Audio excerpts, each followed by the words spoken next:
അപ്പോൾ ദാസാറിൻ്റെ കൂടെയുള്ള അനുഭവങ്ങളെ കുറിച്ചൊന്ന് പറയാമോ?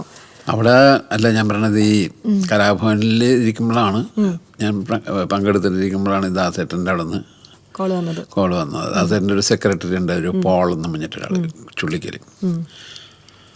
പുള്ളിയെ എന്തോ എന്നെക്കുറിച്ച് അറിഞ്ഞാറ്റാറ്റാണ്. ഹലോ, തനിക്ക് ദാസേട്ടൻ്റെ കൂടെ വായിക്കണമെന്നൊക്കെ ചോദിച്ചു പുള്ളി വന്നു. ഞാൻ പറഞ്ഞു പിന്നെ എല്ലാവരുടെ ഒരു ആഗ്രഹമല്ലേ അത്. അങ്ങനെയാണ് ദാസേട്ടൻ്റെ ഗ്രൂപ്പിൽ ചെന്ന് പെട്ടത്. അങ്ങനെ കുറേ കാലം, ഒരു 8 കൊല്ലത്തോളം ദാസേട്ടൻ്റെ കൂടെ ഉണ്ടായിരുന്നു. 8 കൊല്ലം സ്ഥിരമായിട്ട്. പിന്നെ കുറച്ച് വർഷം ഇടയ്ക്കൊക്കെ പോയിരുന്നു. ആ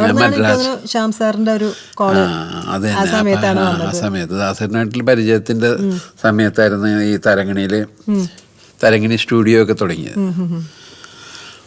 അപ്പം അവിടെ റെക്കോർഡിങ്ങും സ്ഥിരമായിട്ട് അവിടെ റെക്കോർഡിങ്ങിനും പോകുമായിരുന്നു. അവിടുത്തെ ആദ്യത്തെ ആർട്ടിസ്റ്റുമാരൊക്കെ ഞങ്ങളൊക്കെ തന്നെ ദാസേട്ടൻ്റെ ഗ്രൂപ്പിലുള്ളവരായിരുന്നു.